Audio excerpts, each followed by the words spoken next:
I thought this could be an interesting idea for a video. So the Philadelphia Eagles obviously built one of the most impressive rosters we've seen in recent history, and I wanted to go through the interesting history that they had with this roster construction and how they ended up winning a Super Bowl in 2017, mostly replacing everybody on the roster, and then once again winning a Super Bowl under 10 years later. So, to talk about the history of the Eagles, first we have to talk about the history of the guy in charge, Howie Roseman, who actually started as an intern back in 2000. So, he's definitely a case study for the people who say start as an intern and work your way up, because that's exactly what he did. He was promoted to Director of Football Administration in 2003, and then promoted to Vice President of Football Administration in 2006, which feels like quite the meteoric rise. In 2006, he was also promoted to general manager of the Philadelphia Eagles, although despite the fact that he was general manager, he was never general manager in the sense that you might think, because Andy Reid was there, and Andy Reid had full roster control. He always had final say. So while Roseman could still help out and make decisions, he still was someone who was not at the top of the decision-making process, meaning he was constructing a team that Andy Reid wanted as opposed to constructing the team that he wanted. In 2013, Andy Reid was fired, but he was replaced with Chip Kelly, and Chip Kelly was still the first in command. Roseman still remained as second in command. He was not able to have full roster control. In fact, things got a little bit worse for Roseman, as Chip Kelly had a really good, not rookie year, but his first year as a head coach went really well for the Eagles, and Chip Kelly was promoted to general manager. Howie Roseman was officially promoted to executive vice president of football operations from general manager, but let's just be honest, everyone would rather be the GM than the executive vice president of football operations, even if it is technically a promotion. However, things quickly went off the rails with Chip Kelly. He got rid of some fan-favorite players. It did not go over well. The team did not play well. Kelly was fired. And finally, Howie Roseman in 2016 wasn't just GM again, but it felt like he was actually the GM for the first time. He could control things. He had final say, and he made the most of it. He hired Doug Peterson. He drafted Carson Wentz. The next year, he signed Nick Foles, and they won a Super Bowl in 2017. And many of the legends that we know today for Philadelphia were already in the building when he was there. He kind of just pushed the right buttons. Again, who knows how much he had a say in things like adding Lane Johnson and Brandon Graham, but he did make the moves at the right moment and were able to win a Super Bowl in 2017. And hey, he was in the building when they drafted those other guys too.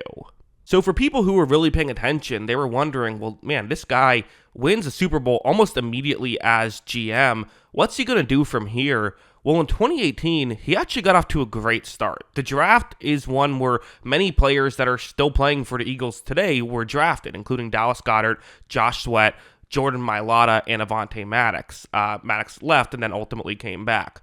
Jordan Mailata is a really interesting one because he was drafted in the 7th round. He wasn't a football player, but he had the physical attributes that they said, hey, for a 7th round pick, let's draft him, see if we can coach him up. He's turned into one of the best left tackles in the league. I would say he is the best tackle in football. That's my personal opinion. He is that good.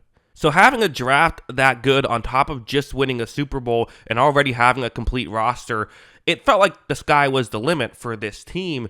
But this was a weird year. So first, remember, Carson Wentz was still coming back from injuries. So he missed the first 2 weeks, and they went 1-1 with Nick Foles losing to Tampa Bay, as is tradition. And then Carson Wentz came back, and they didn't do great with him. They actually started the year 6-7. Wentz got hurt again. Foles comes back in, and once again, they seemingly capture this magic that they had when they won the Super Bowl with Foles. Foles wins the last 3 games of the regular season, so they make the playoffs. He wins the game against the Chicago Bears, with a little help from Cody Parkey, but still, they ultimately win that game. They go to the divisional round against the Saints, and it was an Alshon Jeffrey drop that resulted in a pick. If that didn't happen, it's very possible the Eagles go on another deep playoff run, but ultimately, it did not happen. So a very weird year, and the question was, do you go with Nick Foles or do you go with Carson Wentz? Carson Wentz has shown higher upside. He's a young player who seemingly has this ability to play at an MVP level. Remember, he was second in MVP voting in 2017. Nick Foles, though, seemingly has this magic in the big spots. Roseman decides to go with Carson Wentz, as I think a lot of people would. Nick Foles signs a big deal with the Jacksonville Jaguars, and in 2019, this was, an underwhelming year, I think, to say the least, for the Philadelphia Eagles and for Roseman. It was a bad draft. Really, Miles Sanders was the only guy that they got that was positive in 2019. They once again started slow, starting 5-7 before ultimately winning some games at the end, making the playoffs once again. Carson Wentz was kind of the big question going into this year. He was due a contract, he's ready for a contract extension after this season. And what do you do with him? Well, you want to see how he plays this year. He played really well. This was one of his better years outside of obviously the great 2017 year. Even if the stats weren't great, the situation around him wasn't great, he was very good.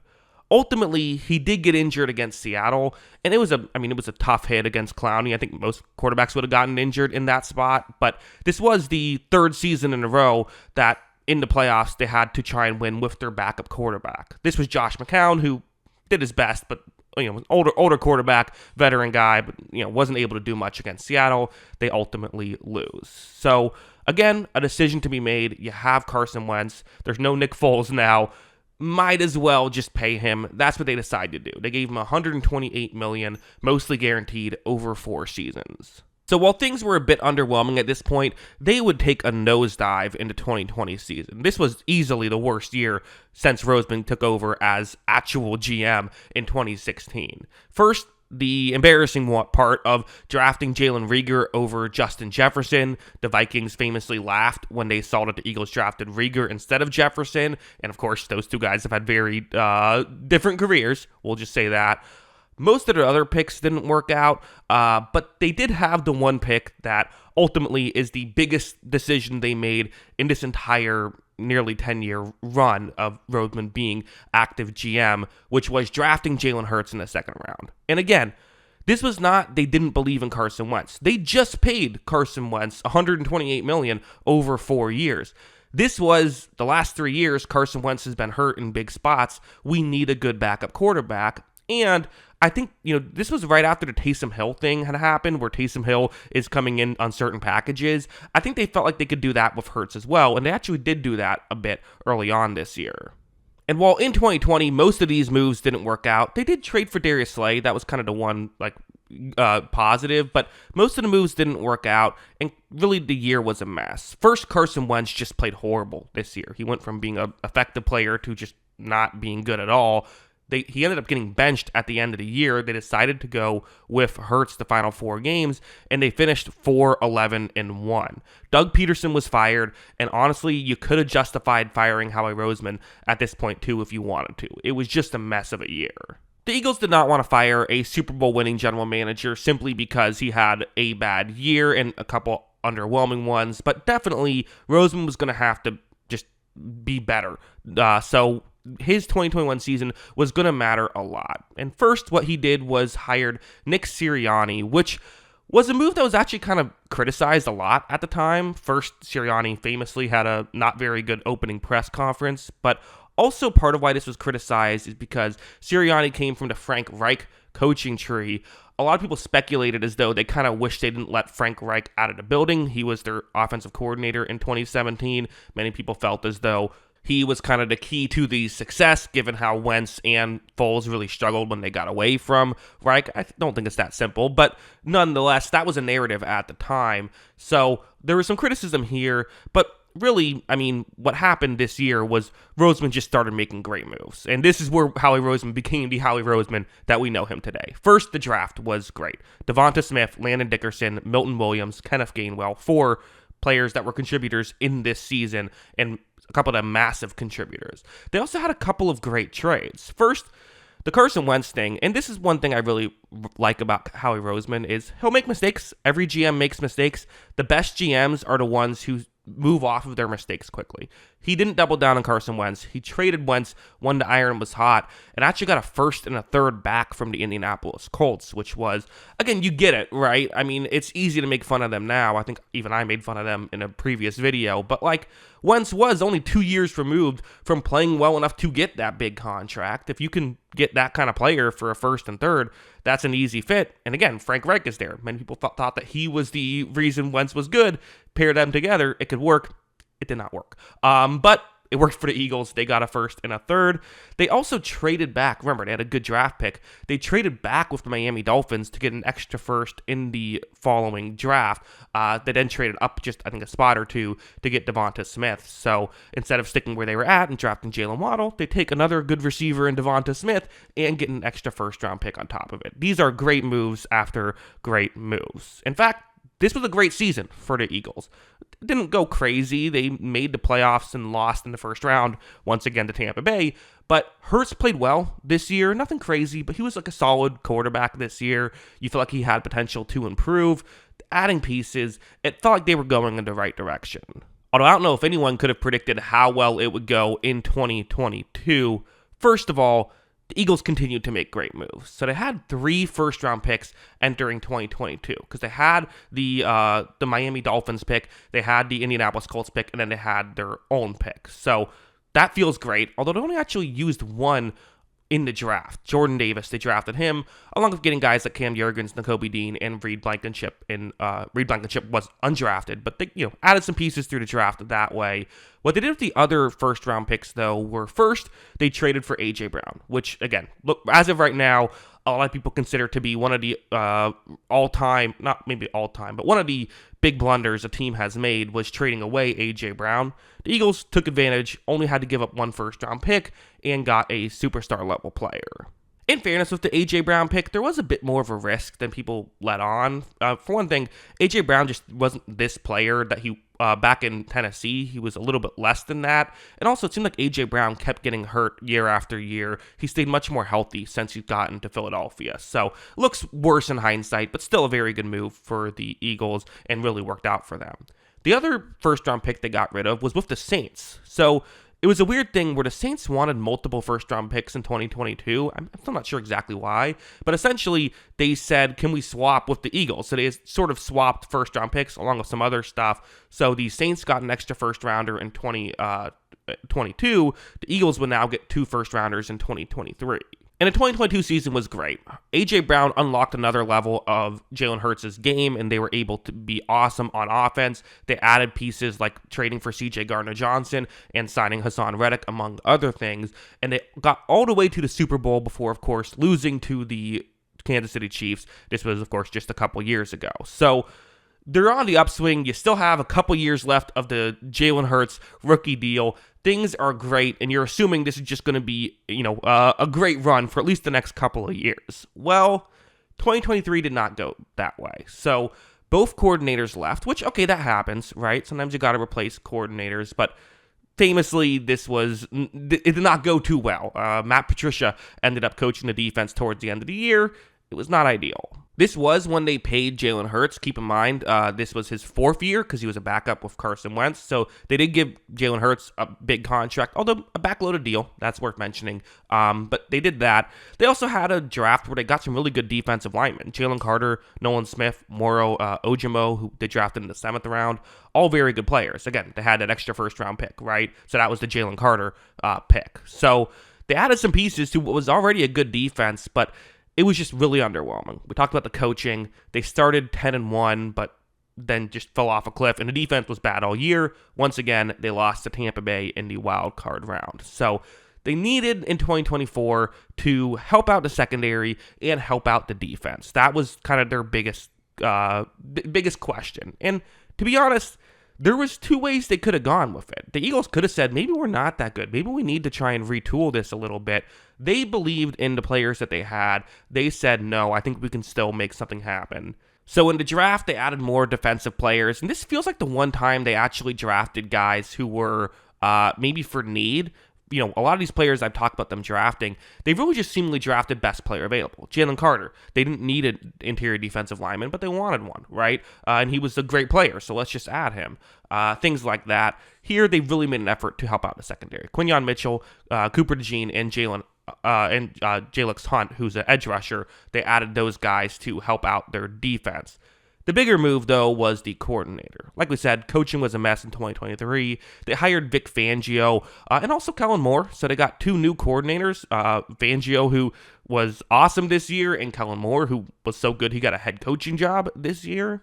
But it wasn't just that. In fact, in 2024, free agency was a key part of this Philadelphia Eagles team. So first, obviously, Saquon Barkley was the big-name free agent. Him and Bryce Huff were considered big-name free agents.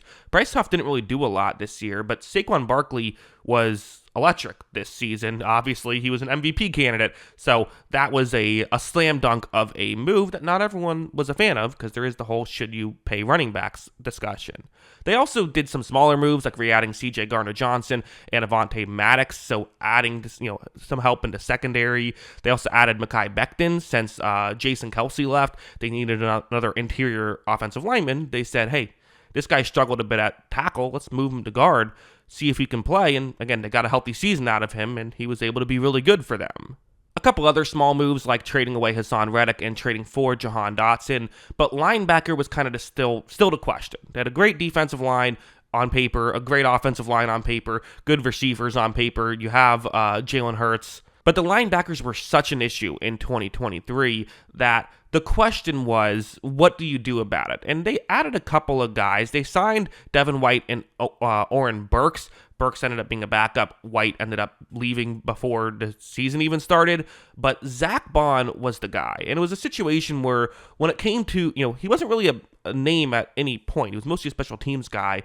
But every report out of training camp was like, this guy's playing really well. And I'm kind of like, okay, yeah, people, training camp reports sometimes aren't canon. Sometimes they're just people saying stuff. What's happening here? But then the season started, and he didn't just play good. He was amazing. He was a first-team All-Pro, and even Nakobe Dean, who kind of wasn't great when we saw him in action earlier, really stepped up and was better than just a starting quality linebacker. He was really good. Even when he got hurt, Oren Burks came into playoffs, and he played really well. So they had the good rookie secondary with some veterans in there, a great linebacking room, an elite defensive line, great offensive line, great receivers, and a great quarterback, and they won the Super Bowl. That is how the 2024 Eagles came to be. So what are my takeaways from all of this? Well, again, a lot of people have said, oh, this is what the Eagles do. They build through the trenches, but they did not neglect any position. Just this past draft, they spent a first and a second round pick on the cornerback position. They traded for A.J. Brown. They used the first round pick on Devonta Smith. They, used a second round pick on Jalen Hurts, even though they didn't necessarily need a quarterback. And to me, my biggest takeaway is that aspect. You look at how many times across this list, when I talk about who they drafted, it seemed like they just got good players and weren't as focused on, is this the perfect fit? They trusted that if they need a linebacker, well, they can add some guys and figure out a way to make one of them work. It doesn't always work out that way, but more often than not, it does. And then when it does, you have the good players that you were able to draft. But more than anything, and this is kind of always the case when it comes to building a great team, is it's not the one move you did, or the two moves you did, or the three moves you did, or the 7 moves you did. It's the 25 moves you did that wins you a Super Bowl. At the end of the day, there's 53 guys on the roster. There's a story for how each one of them got there. And when you consistently make smart decisions to get good players on your team, that's what ultimately gets you here. And so, yeah, that's what it is. So very interesting how this all went down from winning a Super Bowl in 2017 to being so bad they fired their coach in 2020 to then completely building the roster back up, making a Super Bowl, losing, having a horrible following season, but then the next year being able to win it all. Pretty incredible story. So yeah, those are my thoughts. What are yours? Let me know in the comments below. Always love hearing from you. And of course, as always, thanks for watching.